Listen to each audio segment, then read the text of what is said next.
What if we're wrong about everything about these NBA finals? Dan Favale joins me today to preview the biggest questions of the Spurs-Knicks finals. Then we're going to draft the best playoff guys in the league. And then we're going to end the show with some fun fake trades. Let's jump in.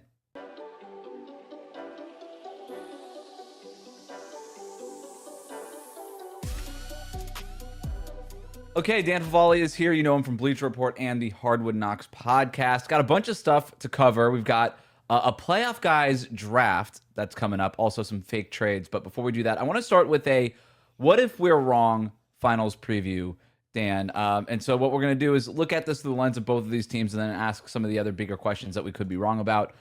Number one, what if we're wrong about the Spurs being too young or not ready?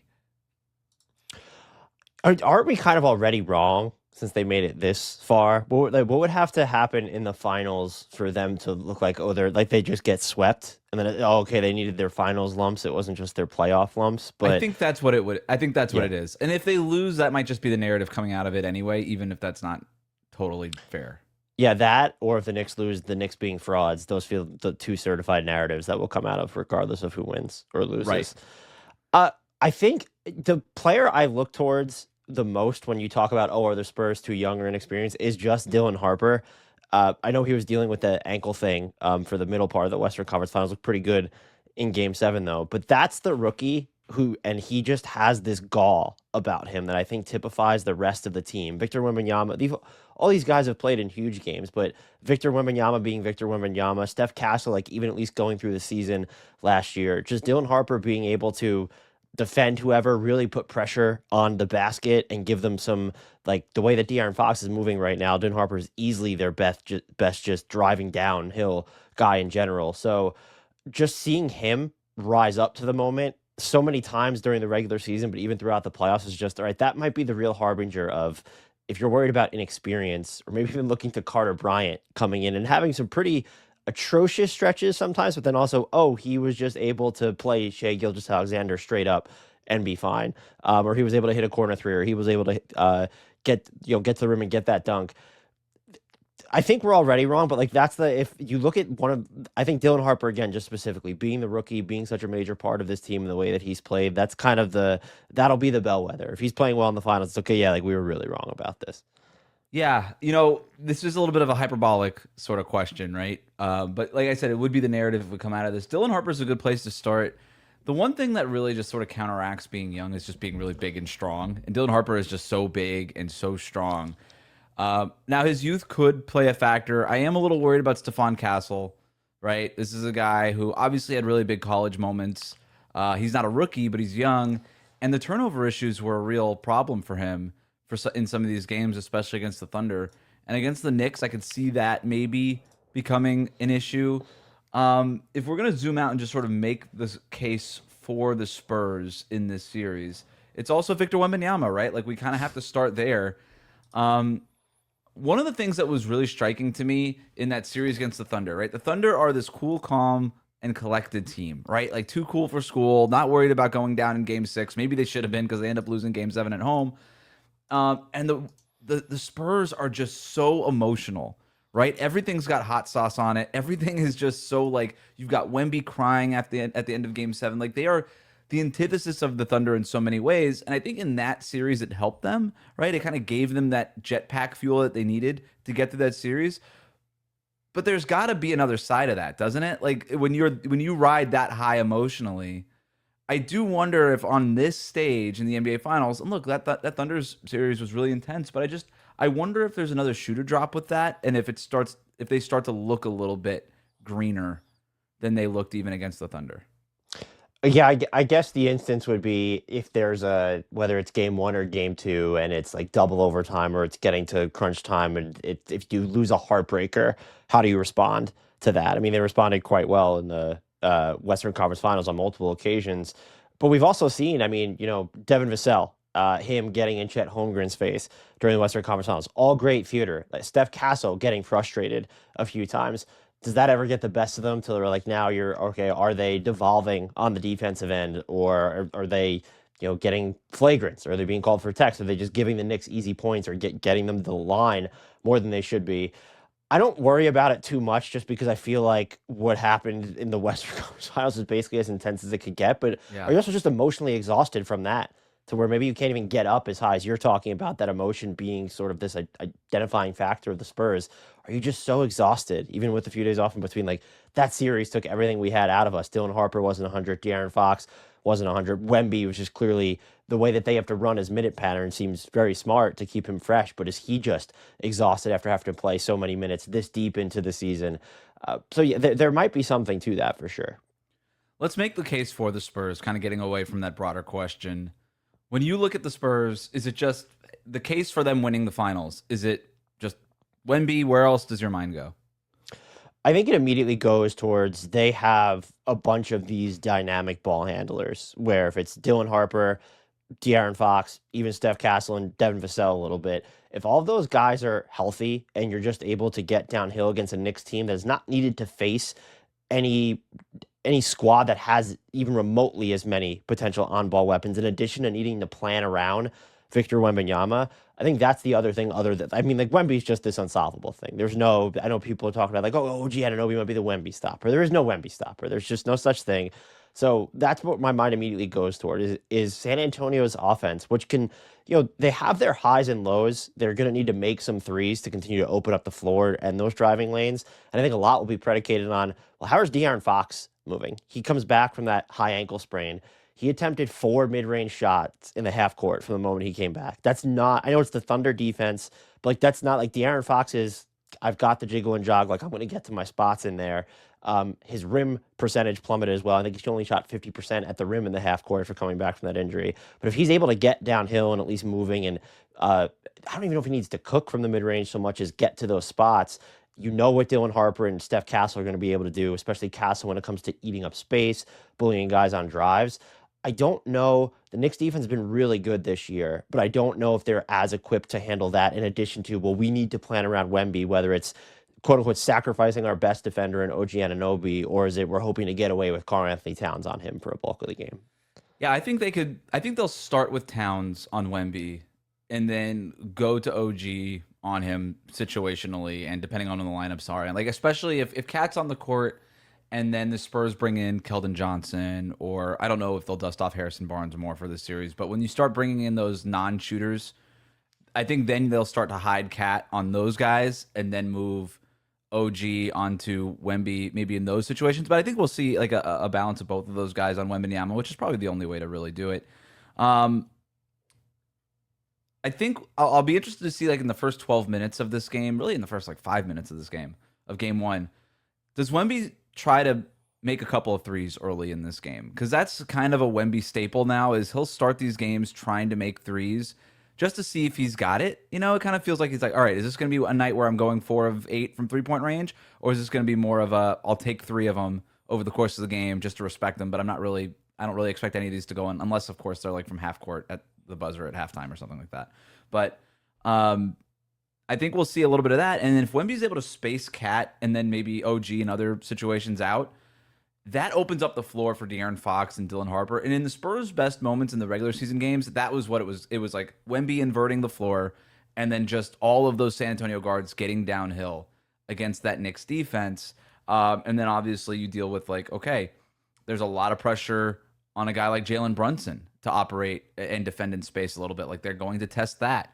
If they can get him in ISO situations and stuff like that too. So I'll be really fascinated to see what kind of Wemby we get, because the other version of that too is, okay, forget all of that. Let me just go dominate at the rim and try to put Karl Anthony Towns under the basket and then get Karl Anthony Towns into foul trouble. Like, do we see that Wemby pump fake drive, Towns early foul, on that first or second dribble?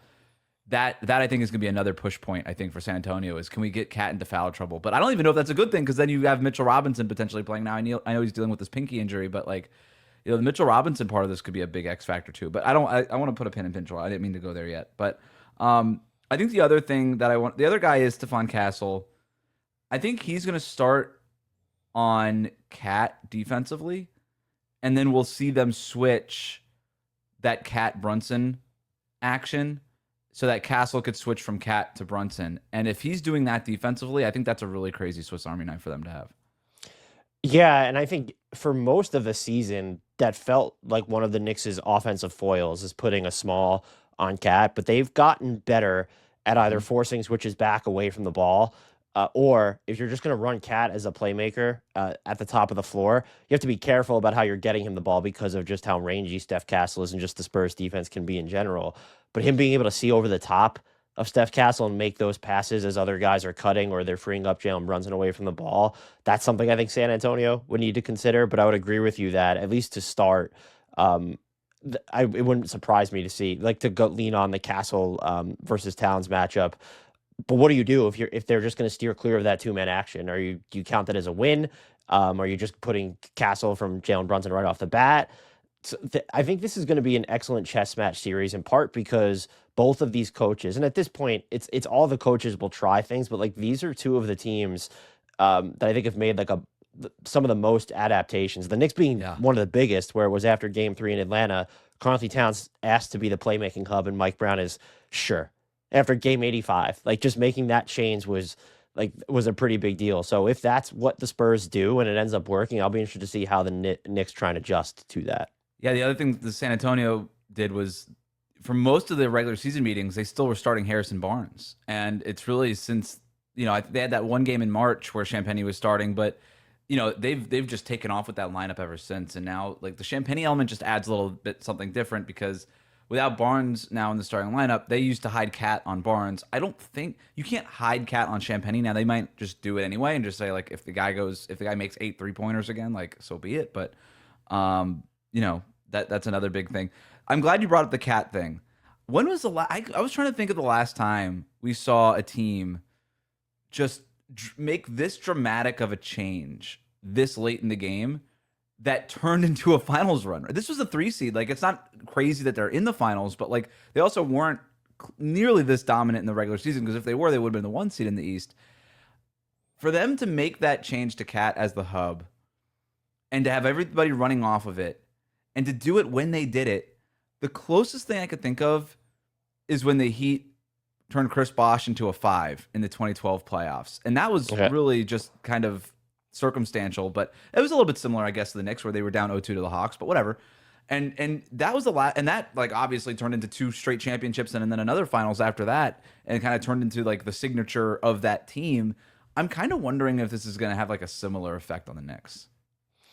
Yeah, I think when you look at how they got here too, is there's a very now or never feeling to it. You didn't have to go through the Pistons. You didn't have to go through the Celtics. You're not meeting the Thunder. And not that the Spurs aren't terrifying, but it was the Thunder were the standard bearer for much of the year. Now, given how unhealthy they were with AJ Mitchell and Williams by the end of the conference finals, you could make a debate as to whether which opponent the Knicks rather face. But just this, and then also everyone coalescing at the same time, where Mikal Bridges, after just he didn't even turn until like after Game 4 of the first round, and now he's playing some of the best defense that we've seen him as a Knick, and just he's been a steadying offense. There's been actual rim pressure from him, not even just in transition, but that's been one of the offshoots of all right. If Karl Towns has the ball and there's more movement away from it, Mikal Bridges can get downhill that way. OG Anunoby looking like a third option offensively, legitimately before his hamstring injury. Josh Hart not shooting well from 3 and still having this huge impact, and Mike Brown sort of being vindicated because so many times throughout the season it was, and we have seen him pull guys during crunch time, but it's been don't start Josh Hart, put Deuce McBride in there, or put Landry Shamet in there, or go double big, and he's sort of just been vindicated. Like, no, I stuck with this, and look at what it's been able to do now. So yeah, I think it like all of that just really like just coalesces for the Knicks into what I think doesn't necessarily have to be now or never. They are here, and it's not as if with a better Celtics team or a Pacers team or Pistons team they can't come back next year, but nothing is guaranteed to begin with, and just it feels as if they're not that they're a team of destiny because you don't like to boil it down to that, but this feels like it needs to be the year based on everything that's happened. And when they made that big shift, and when you were talking about what's the last team to do that, I'd even forgotten about the Heat. My thought was when the Warriors went to the death lineup to open the game. That was already kind of part of their identity. So like I don't know how much that counts, but this is I can't remember. I guess the Heat would be a good one where it was this functional shift in just how they're playing in general this late into the season, where it wasn't even not that you didn't see hints of Karl Towns playmaking during the regular season, but the offense was not run like this at all. Like, it just wasn't run. Right. They even tried Mikal Bridges as the de facto point guard earlier in the year before going to this. Even more bizarre, too, just because you know what Mike Brown did most recently in Sacramento and how he would run the offense with De'Aaron Fox and Domas Sabonis. So it's just sort of mind melting and like really cool to see something like that, where that's a huge risk this late in the season. And for it to have paid off in such a huge way where they've had one of the best point differentials of all time since is pretty amazing. It's the Warriors' death lineup is good too because they started doing that, I believe, in the 2015 finals against Cleveland, and that was sort of like a whoa, okay, kind of thing. But that was so late in the game that it didn't really fuel their run to the finals, right? Like that helped them maybe win the championship. Now Kyrie and Kevin Love were after that, whatever. But yeah, I mean, yeah, the Chris Bosh thing is to me the closest thing, and that brings me to the what if we're wrong about the Knicks question. Because I think most people look at this Knicks run and they say, well, they're shooting 80% from the floor. Like they make every shot. You look at the stats, they're making every shot. Their opponents are basically missing every shot. They have the craziest point differential in NBA playoff history. There's no way this could be real, right? Like this sustainable? Is what people. And so my what if we're wrong about the Knicks is, what if we're wrong and they're actually just this good?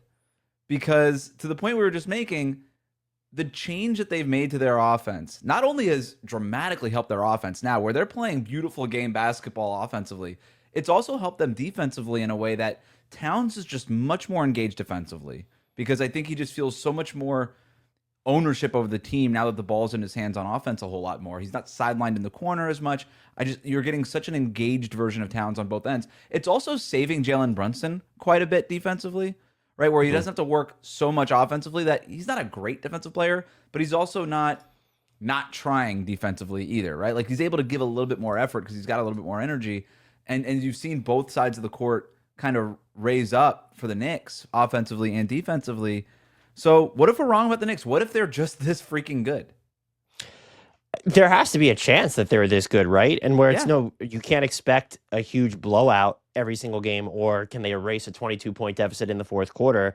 If I've seen a lot of people point to they didn't have to face a number 2 seed on their way here. And like, yes, that breaks in their favor, but they destroyed everybody. And so is it just, this is when they measure up against what would be a great team in the Spurs, it might be harder, but they're still going to have answers. And I think a big part of, some of the shot making has been genuinely absurd, but it's also been like, well, Jalen Brunson could shoot better from 3 still when you look at what he's done for the body of the playoffs. We mentioned Josh Hart before. So I think I look at them and say the flexibility that they have feels like it matters, to where they're able to adapt their offensive style, have Jalen Brunson off the ball more, something that I think was undersold with him. People thought he couldn't do. But the other thing is the fact that Mike Brown did plumb a lot of their depth throughout the regular season, where it's not a shock to the system for Landry Shamet if he needs to get thrown in the game or play crunch time minutes, because we've seen it before. We saw him pull Mikal Bridges in crunch time before the playoffs. We saw him do the same thing with Karl Anthony Towns before the playoffs. And so this team,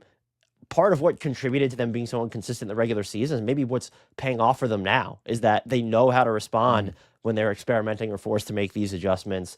But it also could, like, they do have a lot of just talented players on this team. And the fact that maybe they're peaking at the right time after getting a new coach and maybe more familiar with how he wants to play, how each other needs to play, because now Cat's been here for 2 full seasons, Mikal Bridges too. Like all this stuff just feels like it coalesces together. Like I said before, it's like, this is why they're here. And no, do I think they're one of the best playoff teams in NBA history? I would probably say no, but could this just be how good they are relative to the rest of the East? I would say absolutely, and that has to give them, I know the Spurs are the betting favorites, but that has to give the Knicks more than a puncher's chance. I think you had said, I can't remember if it was off air or on air, that this feels like almost a coin toss series, and I think that's really how I look at it. I think that the spread is way too high. The Spurs are just such heavy favorites right now, and I might pick them. I really don't know where I'm going with this series still. I still don't really know. I'm not going to even ask you to make a pick because I don't know if you've even made a pick yet, but it feels a lot closer to a coin toss. It does to me. And it might be the Spurs, it might be the Knicks, but for the odds to be so favorable towards the Spurs, I just think I think a lot of people look at this Knicks run and they see all the shooting percentages and they kind of equate it to what like the Mavericks did in that run to 2024, or maybe even a more extreme like what the Heat did in 2023, making it just catching fire, Caleb Martin becoming Steph Curry from the corners, and just like next thing you know, they're in the NBA Finals. The difference between those kinds of teams and this Knicks team is really freaking talented, right? Like, it's not surprising that Mikal Bridges, OG Anunoby, and Josh Hart are playing well, right? Brunson and Karl Anthony, Brunson's an MVP candidate guy every year, right? He's like a perennial MVP ballot guy. Towns is a perennial All-NBA guy. It's not like this is just a bunch of schmucks that just all of a sudden caught fire. Like, these are really good, experienced NBA players who are getting paid a lot of money, and the expectations had been the finals all along. And I think it's a great point you made earlier. Like, I think both of these teams did so much experimenting in the regular season. Like, they sort of embody the whole use the regular season to figure out what works and then use the stuff that works in the playoffs. And we even seen both of these teams make adjustments in the playoffs to really figure out, okay, like, we're going to kind of throw the kitchen sink at the playoffs and then distill it down to what really works. And I think these finals are going to be really interesting for a lot of different reasons. Let's get into how the Knicks can win a little bit here. Starting with Jalen Brunson. I think the thing that I worry about with Brunson versus like somebody like Shea against Wemby is Shea is so big that even when he got into his mid-range spots and Wemby was all arms and stuff around him, Shea was still able to get a few shots off. And I think about specifically like Shea ended up finding like, refuge on the baseline quite a bit, where he would just kind of run towards the baseline, like a step ahead of Wemby before Wemby could really get there, and then just sort of fade away from the baseline and just kind of hope it went in. And you saw Shea make a lot of shots from there. I'm not sure what the version of that is for Brunson, because he's just smaller than Shea, doesn't have that same sort of lift, that arc to maybe get it over. I could see Wemby blocking a lot of those kinds of shots. But on the flip side of this, the thing that Brunson has that Shea doesn't really have is a killer pull-up three game, right? Shea does not want to, he hit those pull-up threes at a higher clip during the regular season, but that's not really his game. For Brunson, he is super comfortable running that high screen and just pulling up really quick if Wemby is in even a little bit of a drop. And I do think that that's a little bit of a swing factor and could be something that both of these teams have to adjust for, right? Like, I think the Spurs might have to adjust for, this guy's got a quick trigger off that pull-up three, off that screen. And for the Knicks, obviously, there's going to be the Wemby factor to adjust for, just the way that he kind of just changes the geography and the tectonics of the court. Yeah, I think for sure what Brunson has going for him that I think makes him different from Shea is the way that he moves off of his pivot foot. Is like there is still so much happening after that where like he's not going to look for the contact maybe there as much as Shea would. And so can he get up and under when Wemby or like go all these, change of directions after the ball's been picked up, and that could throw Wemby off guard. Another thing I'll point to, and this is more about his teammates, is the way that San Antonio, for a large portion of that series, was able to load up on Shea. You should have a tougher time doing that against the Knicks, because while I thought this was a weakness of theirs during the regular season, certainly compared to the version of the Thunder we just saw lose in the Western Conference Finals, they just have more secondary guys that you can trust to make a shot or even to put the ball on the floor. If it's going to be Mikal Bridges or an OG Anunoby or Josh Hart, and attack. And they have some bigger bodies too, where who would you trust if you're able to deep seal Wemby and give Jalen Brunson some space in the mid-range or a path to get to the basket? There's Isaiah Hartenstein, and then it was kind of who you have. If Mitchell Robinson plays, you have Towns, you even have OG Anunoby, who could, Josh Hart will do something like that. And so I think that should benefit. But one of the interesting interplays between these two teams is the transition element for both of them, where it's like the Knicks having to face two of the slowest teams after grabbing rebounds. I'm wondering if it's going to be a shock to their system going up against the Spurs. But if you're the Knicks, you want to try and get a tilted Spurs defense as much as possible. So I think we'll see more of an emphasis on Karl Anthony Towns' outlet passes, so Jalen Brunson maybe get into quicker offense, and that might be another way of not neutralizing the Wemby factor, but maybe diluting it a little bit. If you can, so many of these series, like if these games are close, obviously they're going to come down to just stealing points here and there, and like that's a great. If the Knicks are just able to steal a couple of points a quarter, right, just here and there, that could be the difference in a game, which could be the difference, obviously, in a series. I also think the Knicks have the two biggest X factors in this series. We're going to talk about that after this quick break. So, to me, the Knicks have the two biggest X factors, I think, in the series. Number one is Mitchell Robinson, who we've already talked about. His offensive rebounding, his ability to be a real lob threat, in a way that even like Hartenstein and Chet aren't, because Chet could get pushed off his spot, which he was pushed off his spot quite a bit. And Hartenstein like is really good at that float game, and he's got other things. The lob threat, that's not really his deal. Mitchell Robinson is obviously the best offensive rebounder in the NBA. We all know that. And I think the lob threat part of him when you watch the Spurs, they're a little susceptible to that, right? Especially when Wemby starts to chase blocks. He can get, Wemby is still a lot of things, and he's probably the best player in the league. But there are times where he gets a little distracted by the block and starts to chase the block a little bit. And that's when somebody like Mitchell Robinson can sneak behind him and get an offensive rebound or get a lob from that dunker spot or something like that. And Josh Hart, who I think is the other biggest X factor in this series. So of the two, it's Mitchell Robinson and Josh Hart. He's also very good at sneaking in backdoor for offensive rebounds and little, dunker spot putbacks and things like that. And the other reason I think Josh Hart is such a big X factor is the three ball, right? The Spurs are going to put Wemby on Hart to start these games. And they might just live with it either way, whether Hart's making the threes or not, because the Spurs have done that in the past. Where they're like, you know what? He might make 4 3-pointers in the first quarter. We're not going to change our defense, right? Like we remember, like Hartenstein made 4 straight floaters to start one of those games for OKC, and they still didn't change their defense, and it ended up working out. They ended up winning that game. I just think that the difference between the thing that Josh Hart does at such a high level is if you're leaving him open, it's not just the three that you have to worry about. It's Josh Hart as a second passer. And we have seen him like rack up assists in these playoffs as that second passer in a possession, because if you're playing off of him, ostensibly you're playing off of him so you can load up against Jalen Brunson in the paint. And then the Knicks are really smart, and Hart in particular is really smart about making sure that he's one pass away from Jalen Brunson. So that if you're going to help off of Brunson, or rather if you're going to help off of Hart to load up on Brunson, Brunson kind of just knows, oh, I've got like this open passing lane to Josh Hart. And he'll just kick it out to Hart. And Hart's really good at just making that next really good read, whether it's putting the ball on the floor, taking the three, or making the pass. And I just wonder if that's going to tear up San Antonio's defense a little bit. I think Josh Hart could be a fascinating X factor. Plus all the stuff that he can do, like if you're not defending him, he can just kind of scoot in for an offensive rebound and those putbacks and all those other things, those Josh Hart things that he does. Yeah, for sure. I think he is good. You're mentioning him putting the ball on the floor. He is good at eating up the space that they're going to give him. I think that'll probably be harder against this team because of what Wemby can do around the basket in general. And will there be the fear factor where we saw how many OKC guys were just meandering out of the paint because they either sensed him from behind or coming from the side or he was already there. But he's a huge X factor because is there a chance that this isn't a Josh Hart series? I don't think they're ever not going to start him or we see that type of a change in the finals. But we saw it in against Cleveland in game 1.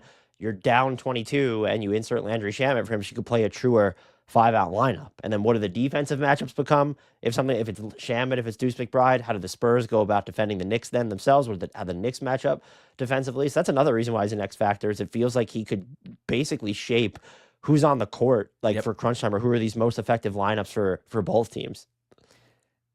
And the Knicks have an answer for that, right? Like if it's just not working, here's Landry Shamet. Here's Clarkson. Here's something else that we could do. They have other options behind Josh Hart. If it's not working, like you said, they're not going to bench him. But in the fourth quarter, if it's just not a Josh Hart night, we've seen them go to Landry Shamet to close these games, and then Shamet just go crazy from three, and that just bends the defense in a different kind of way and opens things up for everybody else. What else do we have here? What if we're wrong? The one thing that nobody is talking about. To me, it's a number, and it's 26-0. And that's the amount of finals games that Mike Brown has coached versus the finals games that Mitch Johnson has coached. Mitch Johnson has not coached a single finals game. He's never played in a finals game as a player. He was a G League guy or a D League guy at the time. Mike Brown is very experienced, has coached games as the coach of the Cavaliers, as an assistant with San Antonio and with Golden State, and now obviously he's back in the finals now. I think that we saw this last year play out, and this was, again, somebody that nobody really talked about. Mark Dagnall kind of outcoached in the finals by Rick Carlisle. Like, there was a reason that series went 7 games.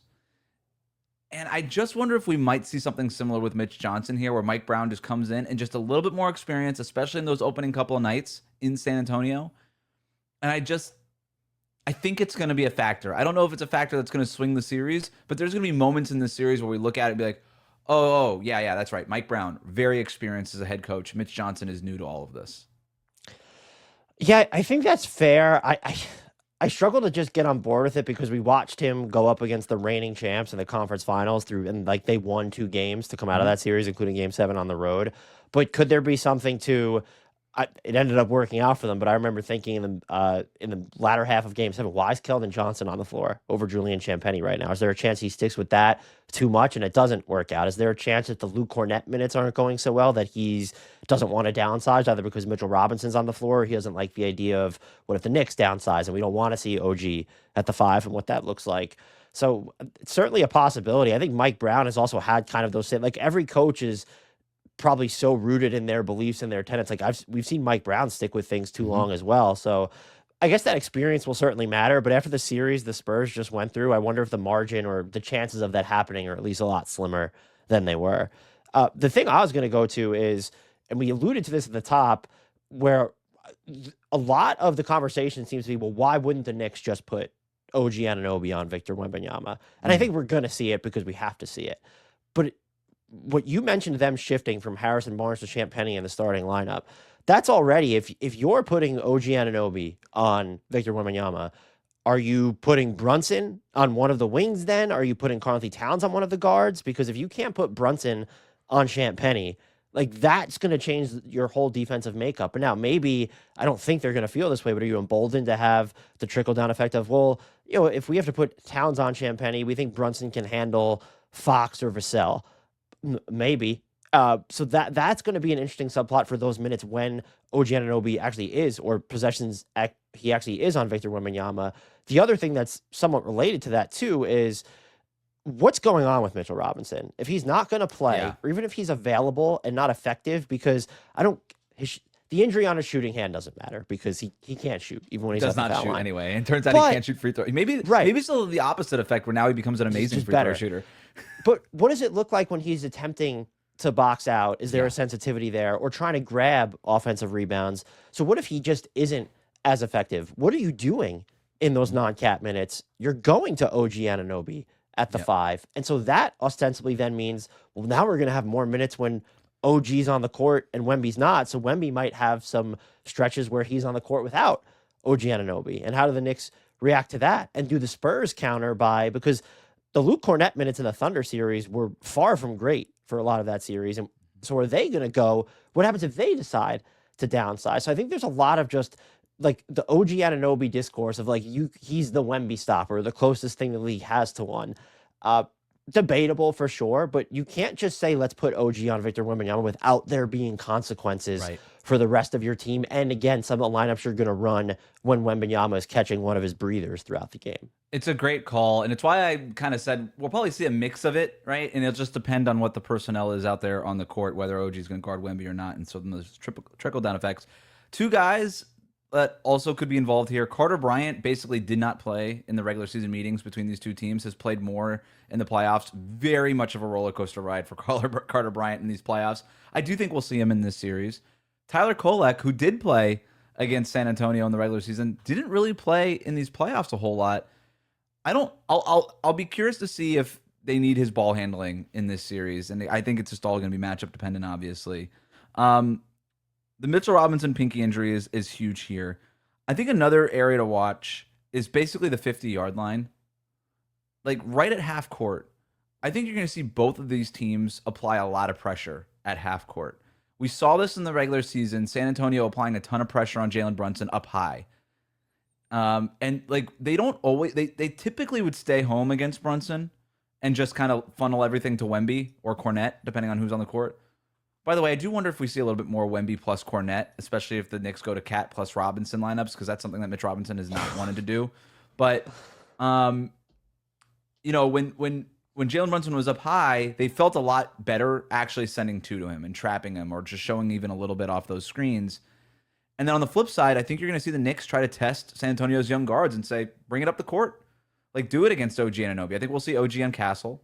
Bridges is going to be involved on all these guys. Hart's going to be involved. They'll probably just, rotate all these guys out and not really care too much about the matchups. But they've got three really good wing defenders who are really aggressive on the ball. And I think that could be a really important battleground in this series is just 50-yard line. Can you get it past it when both of these teams situationally decide that they're going to add pressure? I think that's going to be a really interesting thing to watch. Yeah, I do think it favors the Spurs just because I think that The Knicks feel like they have more diversity in their offense, but I trust their secondary ball handlers less against pressure. To whereas we know Steph Castle has issues against the Thunder, but you still have Dylan Harper, even a Devin Vassell. So yeah, the pressure points will be interesting for both teams there for sure. Last thing here. What is the finals headline we're reading in 3 weeks? In 3 weeks when the finals are over. I cheated here and I came up with a headline for both. Well, you kind of have to account for like the outcomes of like what if the Knicks win? What if the Spurs win? I feel like if the Spurs win, we're gonna do the thing that I was guilty of doing with the Thunder, where it's like it's over for the league and like they're gonna run the tables for the next amount of years. And I would my response to that would be anytime you're kind of planning around one team, you've already sort of lost because things just come up, whether it's injuries or whether it's a Wemby. If you're Oklahoma City, it's injuries and a Wemby came up. If the Knicks win, I don't actually have a great feel for what the discourse would be afterwards, but I still think it's going to be some variation of if they lose, they're frauds, but if they win, it's, well, this was just a one-hit wonder. Like, just look at this team and like look at how the path was paved, or we have to put an asterisk next to their title run because they didn't face the Celtics or the Pistons and the Pacers weren't at full strength. And look at what the Cavs devolved into. Look at what the Sixers were by the time they met the Knicks. But yeah, the Spurs, I could see the Spurs one if they win already. It's just, and it might even happen if they lose. I'm sure some people will find a way to discredit Wemby or like the team somehow. I think if they lose, you can mostly chalk it up to lumps, but you might just say, well, they're going to be even better next year. How many of their guys that are their most important players in the roster are only going to get better? They're going to run the tables for the foreseeable future. That's probably gonna, if they win game one, that's immediately like that's going to be the talking point after that one. Especially if they win game 3 in New York.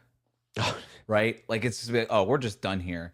So I think the specific headlines, you're absolutely right. If the Spurs win, we're going to be talking about a potential dynasty. Like that's going to be how many more can they win over the next 5 years? That's going to be the immediate 10 years. I mean, that's going to be the immediate.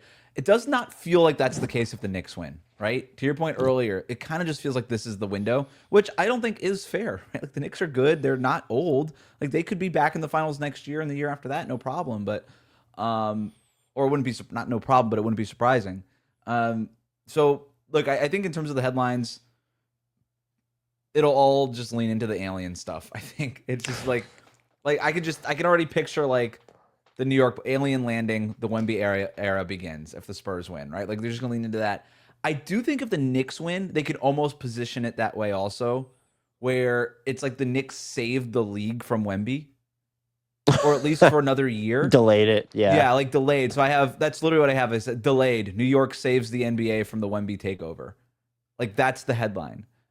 Like it all ends up coming back down to Wemby and the play on the alien stuff. All right. I'm really excited for this. It's our playoff guy draft. So these are top 12 guys that I'd want in a big playoff game right now. I'm going to draft 6. You're going to draft 6. For the listeners out there, this is not a player ranking. It's not an MVP ranking. This is just, hey, I've got game 7 tomorrow. Who do I want on my team? Who do I trust? So we're going to go back and forth. Each pick 6 guys. You're the guest. I'll let you pick first. I think you have to go Wemby at this point with my first pick. The gives a crap factor from this guy is just absolutely off the charts. And I think it shows at both ends of the floor. And there's also there's nothing we've ever seen like him defensively. And so there's some shot making there, but there's more variance in what he's going to do offensively. But just the way that he cares and is so, there's like an emotional attachment to every single possession. I need that on my team for a game 7 in the playoffs. You just know with Wemby, you drop him in on defense, taken care of. Like you're going to be a problem defensively to deal with. And you just feel like you have such a high floor with him defensively and offensively. He can just go off and he shows up in big moments. I still think it's closer between him and Shea than people might think right now because of obviously the way that the Thunder lost. But Shea was phenomenal in that game 7, right? Like the Thunder did not lose because of Shea Gilgeous-Alexander. Now, it wasn't a great playoffs for him, but that's not what we're talking about. We're talking about game 7 tomorrow. Who do I want on my team? I'll go Shea with my pick.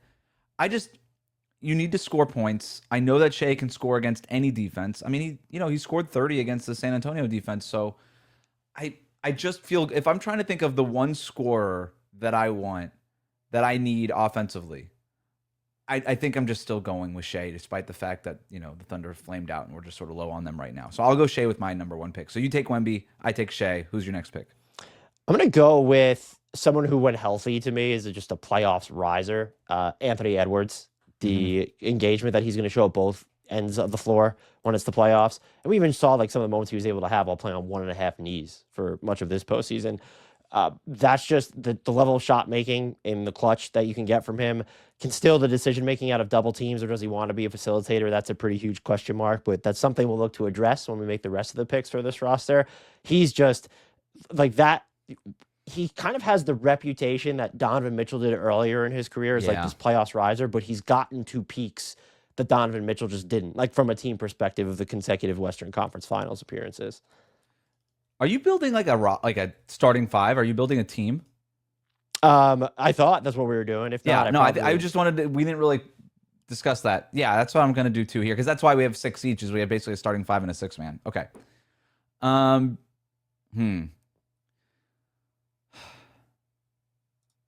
I've got SGA. Give me Jokic. I'm not going to overthink it. Wemby, he would have been the pick.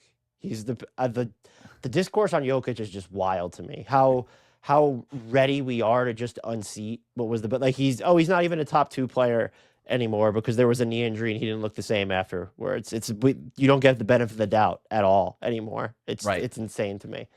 Jokic is awesome. I'm taking Jokic. I've got Jokic and SGA. I feel good about it. Defensively, I'm going to need some reinforcements here, but we'll deal with that. This is where I actually think the draft gets interesting. So I'm going to do something that's not rooted in having superstar power, because I think that this ends up being like having one of the most versatile defenders in the NBA. And I thought I'm going to say who I didn't pick. I thought about Scotty Barnes here, but I have questions about what does that look like offensively. I want someone who's at least going to be able to be a 3-point threat if they don't have the ball. I'm going with OG Anunoby, who just it was between him and a healthy Aaron Gordon. And I just think that the stretch OG Anunoby has had right now, I'm putting him there because that's just, you have Wemby, you have OG Anunoby. There are no answers defensively for that. I don't know what offense you could possibly build that you would feel good about going up against. It would start with SGA and Jokic probably. That is correct. Yeah.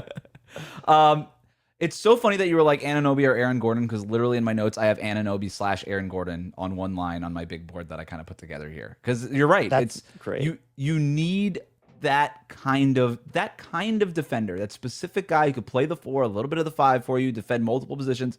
Those guys are so valuable in the playoffs. It's a great pick. I feel like the guy I want to take, that now you won't take that player because of your Anunoby pick. So I almost feel like I can wait on this guy and maybe go in a different direction. Nah,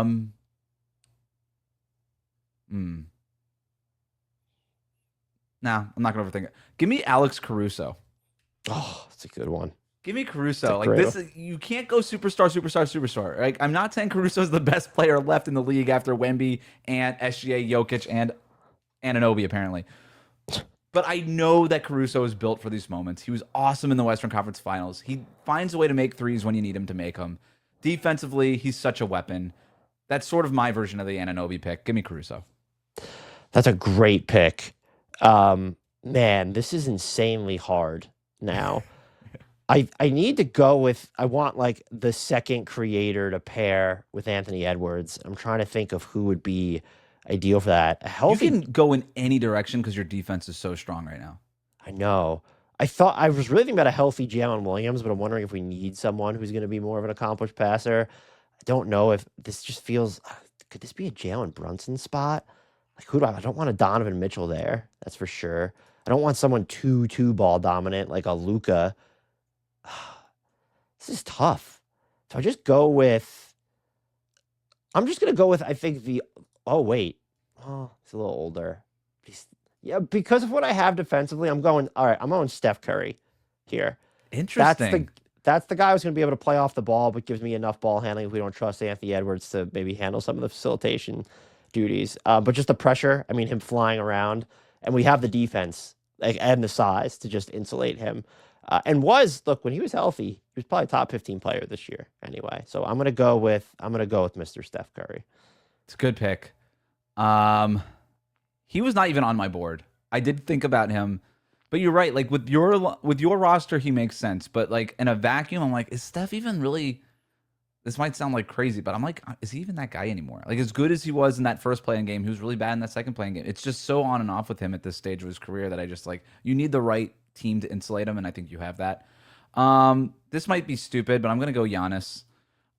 He's still really good when he's out there. Giannis's biggest problem is that he hasn't been healthy for a lot of these playoff runs. But I'm assuming on this draft, like I'm not going to draft a guy that's hurt, so I'm assuming that he's healthy. And if I can get him, weak side defense, I really like, especially next to Jokic. I think that makes a ton of sense. I need that physicality against your team. I think he's an interesting sort of little X factor here. And he's, by the way, like everybody, like now that he's in all these trade conversations, people keep talking about him like he's injured and washed up and stuff like that. I know he played 36 games, but a lot of that was because Milwaukee didn't want him to play. He probably could have played 50 games this year if they were actually playing for something, which is still not a lot. But even you go back, he's played 65 plus games pretty much every season, and he was playing at an MVP level in January.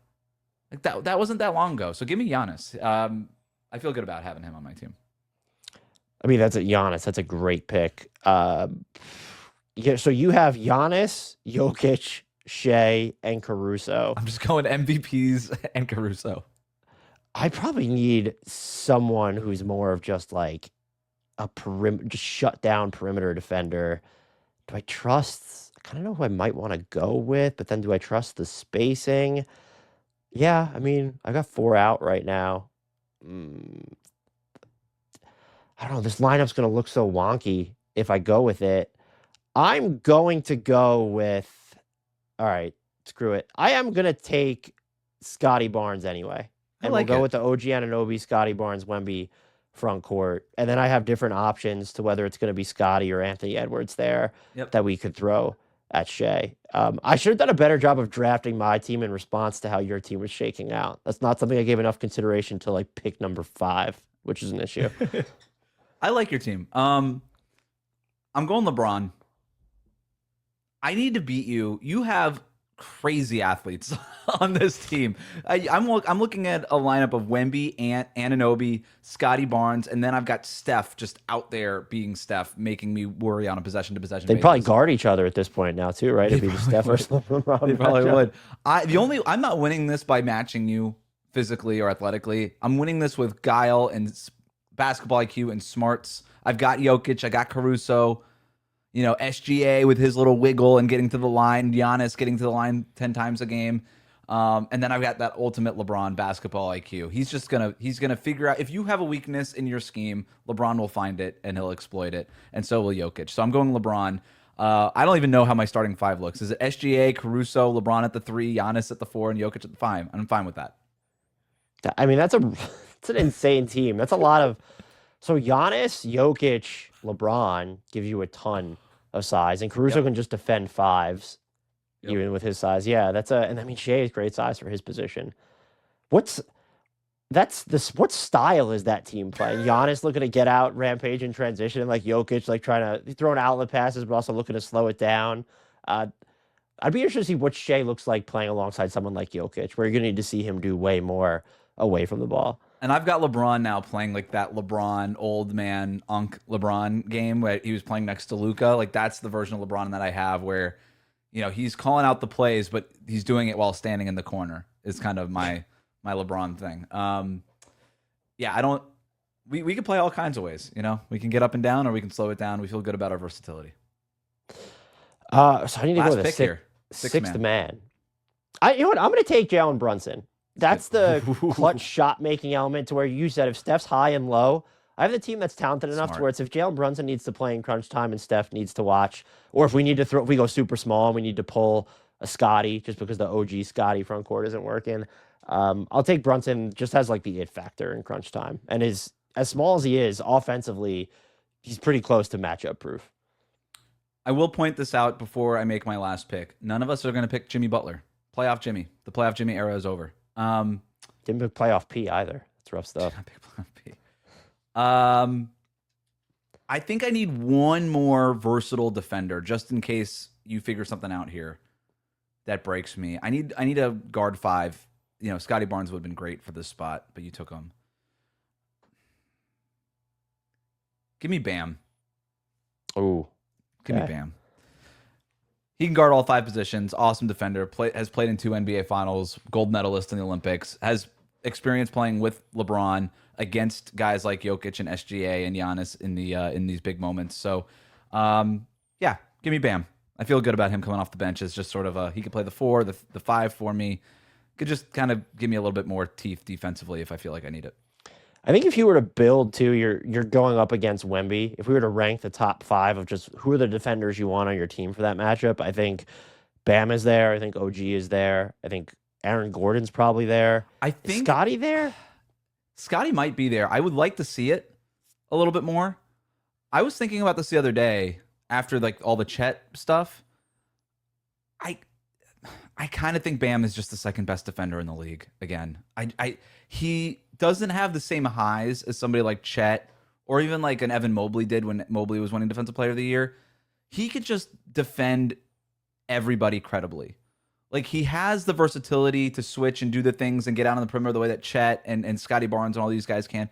But he also does have the strength and the power to at least hold his own against Wemby and just stay in front of him in a way that Chet couldn't. Like Bam's not going to be pushed off of his spot the way that Chet was just always on the floor. I just kind of think Bam is there again. I feel so comfortable and safe with him. If I put Bam in my defense, I just know I could play any kind of defense. He takes nothing off the table for me. Yeah, I think like his versatility schematically is insane. And I don't know what trips, even I think when I'm going through it, and I had him, I think he was on, I'd have to look on my first team all NBA ballot, but I think what trips people up about him is he doesn't dominate. Like he dominates through that versatility or through just being able to play all these different ways rather than we gravitate towards, forget the Wemby of it all. That's just like, right. But like a Chet or a Rudy Gobert is just, they are able to anchor a defense almost strictly as if you need them to be the rim protector. And that's never going to be first of all, the Miami Heat never really had that luxury to say, hey, Bam, just like go do that. But that's also not, I would say, his strong suit, even though he's gotten better in some of the more traditional big man coverages. I wonder if that's what trips people up about. He's a wearer of so many different hats that it's almost just they don't know what to wrap their head around there. Yeah, we talk about this on Locked On Heat all the time. It's like there's no narrative for Bam. Like there's no story. Defense is so hard for people to evaluate that you almost need a story attached to it. Like when Marcus Smart won, it was Marcus Smart won for all little guys in the world, right? Like that was the story with him. Mobley won because he was like the bright young defensive superstar, and he was getting like a lot of blocks and rebounds and things like that, and anchoring a really good defense a couple years ago for Cleveland. But with Bam, the Heat's defense has never been elite. Like they're always good, but they're never elite. So you don't feel like you have to give it to somebody on that team, which is a problem. And then he doesn't have like that narrative thing that like that hook that you can just cling on to because he's more of a guy that prevents stuff than does stuff. It's a lot of the things that he prevents from happening on the court that is his value. And unless you're watching the Heat every single night, it's just really hard to see that stuff or evaluate that stuff. It's a little bit like Darrelle Revis, where he wasn't getting like a ton of interceptions, but you just weren't throwing to his side of the field. What's the metric that you think they could make available publicly that would shift people's minds? Well, this is my joke all the time that if Bam played for Boston, we'd already have that metric. Like, or the Lakers, like that metric would be out there. We would call it like the Bam scale, and it would be out there because you just have those crazy media, mafias out there that just that push these things. I don't know. It would almost. Again, it's something that I talk about all the time locally. It's like, is it almost like it's got to be like a cousin to the Wemby U-turn metric, right? Where you just have guys that like clearly just start driving, see Wemby, and then make a U-turn.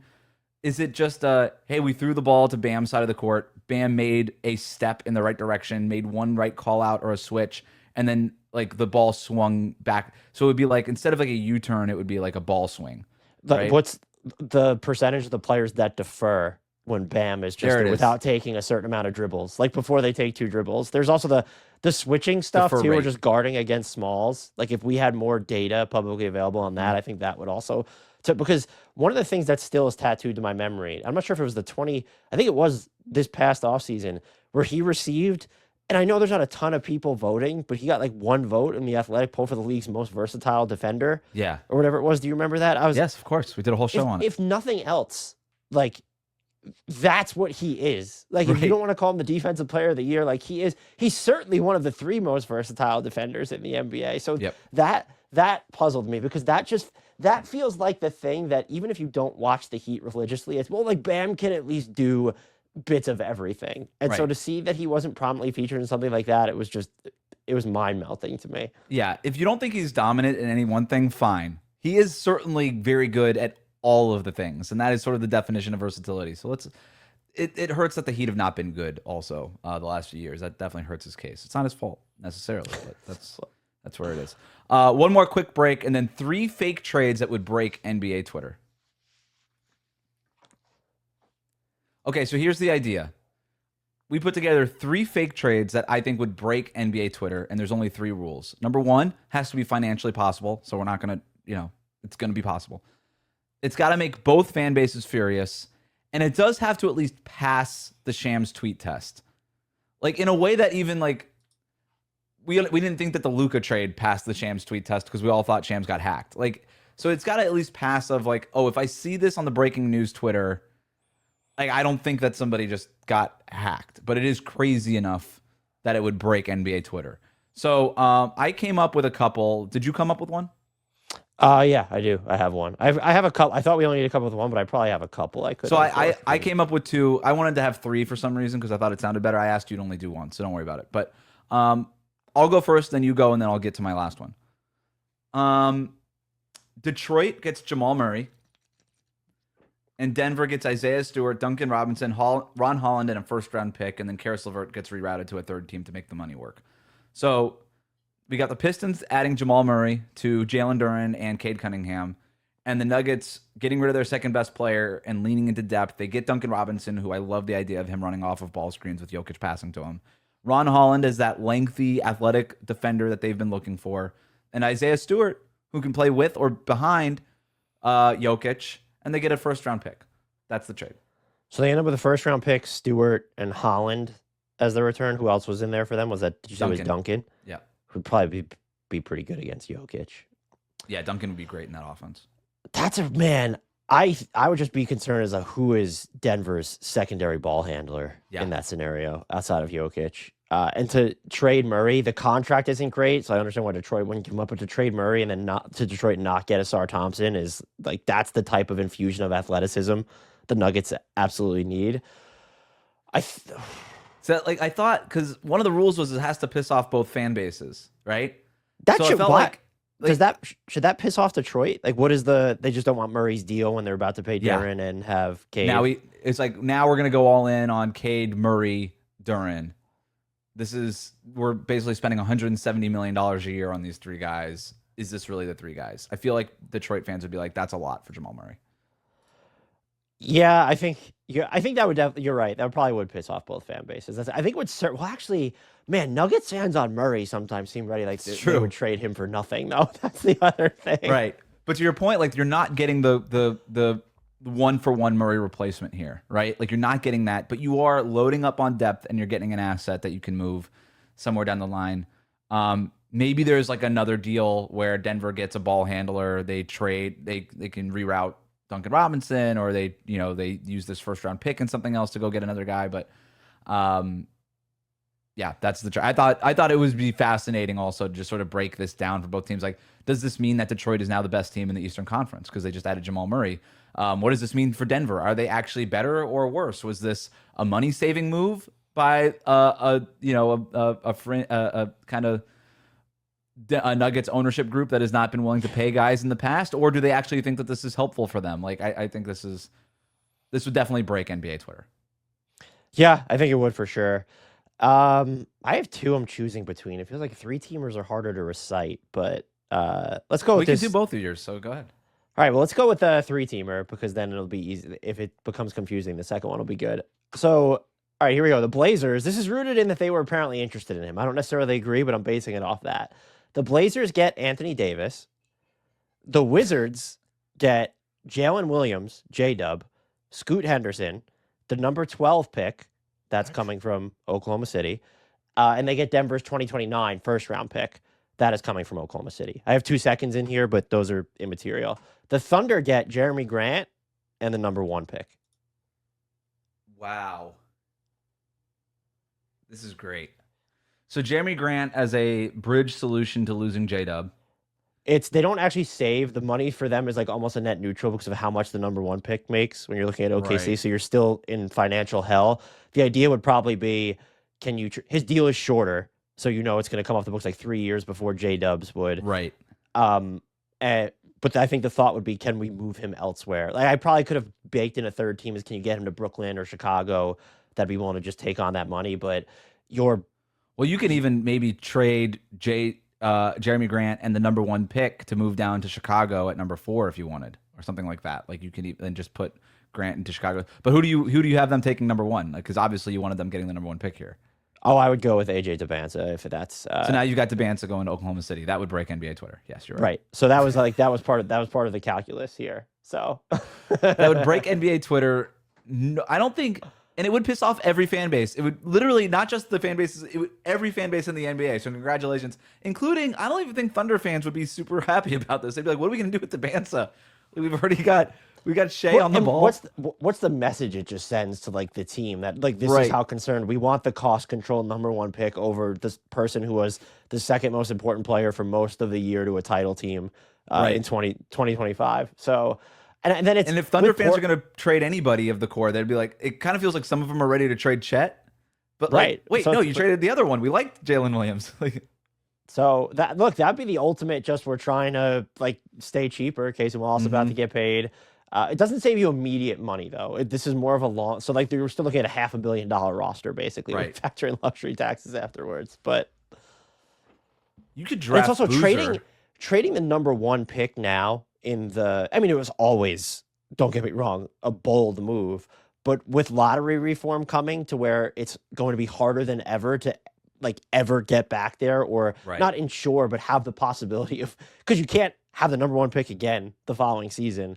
So that would be a little bit unhinged for Washington. I do think there is, people forgot, like J-Dub's really good. Like he just made All NBA, and there's the certainty of him where it's whether it's Darren Peterson or Dubin, if the Thunder are taking, there's a lack of assurance there relative to someone who's already made an All NBA team. Jalen Williams is 25 years old, so he's a little bit older. We're talking about a half a decade difference, but you did trade for Trae Young if you're Washington. You still have some other young players that you like that you're not trading in this deal. So they moved Anthony Davis in this, but they're getting basically Jalen Williams instead. They're trading the number 1 pick essentially for Jalen Williams. This is basically and two extra first rounders, one of which is a lottery pick still. Okay. So that would piss off Wizards fans. And the Portland fans have to just be like, what are we doing? Why is it we need spacing and like other ball handling, and we traded for Anthony Davis? What is going on here? Yeah. Great. And we got rid of Scoot, who kind of looked okay at the end of the year. Are we giving up on him too early? That's a good one. All right. Orlando gets Devin Booker. I love it already. Immediately Phoenix fans are pissed because they love Book. The Suns get Franz Wagner and Wendell Carter Jr. That's the trade. No picks. Yeah, that's going to... I don't think Magic fans should be mad about that, but if you say anything like remotely denigrating of Franz Wagner or Paolo Banchero, it's your public enemy number 1 in the moment. And it kind of feels like they're more ready to move off of Paolo than Franz. Like Magic fans are like number 1 in the Franz actually might be better than Paolo, and I think everybody else in the league is Paolo's probably better, even though Franz is very good. But moving off of Franz and then being like, oh, so we're going to be Devin Booker, Desmond Bane, and Paolo Banchero. We're going to be really expensive. Still not sure we have that number 1 option. Why do we keep making trades like this? I feel like Magic fans might be split on it. And it's never for a true floor general or a point guard type. It's like this. Another guy who's going to just dominate in the mid range. It's just like, what are we doing? Suns fans have to be madder though, because it's not you just traded Devin Booker. You did it without getting any draft picks. Right. And you also did it for someone who is like, he's on the fun max, but can he shoot is a question. And like the highest form of compliment you could give him is like, they probably beat the Pistons if he doesn't get injured again. And the fact you have to keep circling back to the injuries is problematic. Yep. But the Suns, I've discussed on the show before, I don't really know what they're doing. Book's 29. They have no real assets. They can't put anybody next to Devin Booker. Even if they get lucky in the draft, by the time that player is ready to be that star next to Devin Booker will probably be aging into the tail end of his prime or retire, or even retired at that point. I if you're gonna trade him, it kind of feels like he's my dark horse trade guy this summer. It just sort of feels like you built up enough goodwill after this season to be like, hey, look, we're heading in the right direction. Let's go ahead and trade this guy, load up on assets. I would not make a trade like this if I were them. That's why, yeah. But I would like load up on assets and just start really, put some gasoline on this rebuild that we don't really have right now. They're, based on what they said after the season, it feels like they're pretty, not content, but like they're pretty happy with how this season played out because the bar was so low and they were fun to watch. Don't get me wrong. 100%. But one of my favorite teams to watch this year. Right. But the path forward is to how do you get better? Who's the player on the roster? Is it Common Malawach? They seem to think it's Rasheer Fleming, but I don't think anyone on there is a star level could pop guy. Right. And if they are, you mentioned this at the top, how long does it take for Malawach or Fleming to become that guy? Devin Booker is going to be out of his prime. I'd be shocked if they consider trading him, but he's a good dark horse because I don't think there's you would need to get sort of the Rudy Gobert, Donovan Mitchell special or Mikal Bridges special. And now look at how many picks that's why it's time to do it now because you've got the goodwill and nobody sees it coming, right? I was actually going to ask the follow up to that. Similar, I believe this with Giannis, except they should still get a bunch for him. I think if you were going to move someone like Book or somebody, but like you missed the boat. Because I think league executives are either going to pearl clutch draft picks more, or they're not going to know how to value them for like the next 2 years before this enters the final season of its like 3-year test run. And so if you are trading someone like Booker, as an example, do you have to focus on a package built around incoming players because teams don't know what to make of their draft picks?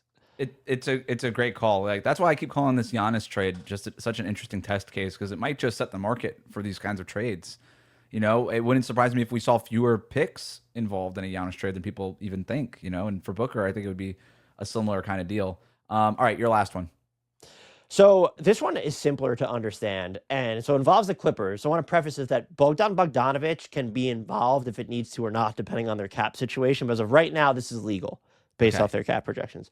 So the Clippers trade the number 5 pick, Darius Garland, and Kawhi Leonard, and the Pacers pick for the number 1 pick, Anthony Davis and Trae Young.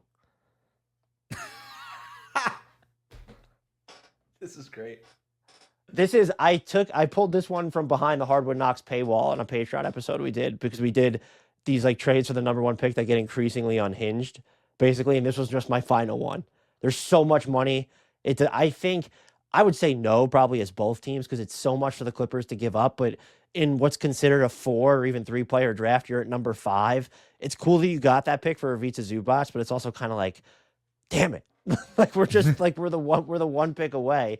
So now you get to choose your own destiny here with the number 1 pick. You do have to absorb Anthony Davis and Trae Young. Trae Young has the player option too, so you need Trae Young to opt in, which is kind of the one hang up here.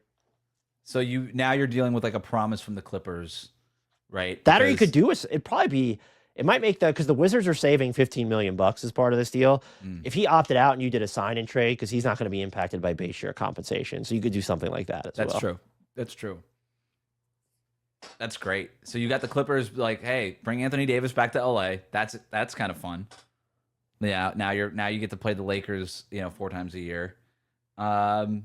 This is very unhinged. This would absolutely break Twitter. This would break NBA Twitter. That's a great one. And it's what are they? Okay, so you have Trae Young and Anthony Davis, so you could still be kind of good, but you have the number 1 pick now. So what's the plan here? Clippers fans would be so upset about having to watch Anthony Davis and Trae Young at this stage of their careers, but would be so excited at the same time for the number 1 pick. It would be like this existential crisis. Like we could draft a band serve Darren Peterson, but what does that mean? If they have to play, if Trae Young is on the ball and they have to play with in all these things, that's really interesting. And Wizards fans would be like, we just did all of this. We traded for Trae Young. We actually talked ourselves into Trae Young and Anthony Davis and the number 1 pick. And then he just moved all that stuff out to move down in the draft. Like we kind of got excited for Trae Young and Anthony Davis. Cause I don't know if you listen to any Wizards podcasts lately, but they're like, we're kind of excited about this kind of group. Their reaction to getting the first, I was listening to Matt Moderno of Believe in Wizards, and he was popping champagne or had just popped champagne for them. So I was like, it's sad that like they needed to, really like the Wizards have been that, whatever. So, but it was so cool to see the fan base like that. That was a super cool moment. So that undermines that. And there's also this is probably true for if you traded him to 20 or 25 teams in the league, but the immediate question becomes, is Kawhi going to report or retire what goes on? Right. What's going on here? Yeah, you got Kawhi now with the Wizards. I mean, the number 5, if Kawhi is healthy and willing to play for you, and you have Darius Garland, who I think is the injury risk, of course, but he's a better fit if you're worried about infringing upon the development of others. That's right. You probably end up, unless Boozer or Wilson fall to 5, you do end up with another guard, I would guess, at number 5. But like the 5th pick in Garland and Kawhi, and then like another first-round pick in the Clip, I think the Clippers might be more likely to say no here, but I might be underestimating just where the Wizards are at. It's like, we have the number 1 pick and we set this in place. We're not parting with that. This is the one that does make both fan bases the most furious out of any of the ones we've already talked about. So it's a great way to end the segment. Great job on that one. Dan Favale, Bleacher Report, Hardwood Knocks podcast. Thanks so much for jumping on, man. Appreciate it. No problem. Thanks for having me, Wes. Take care.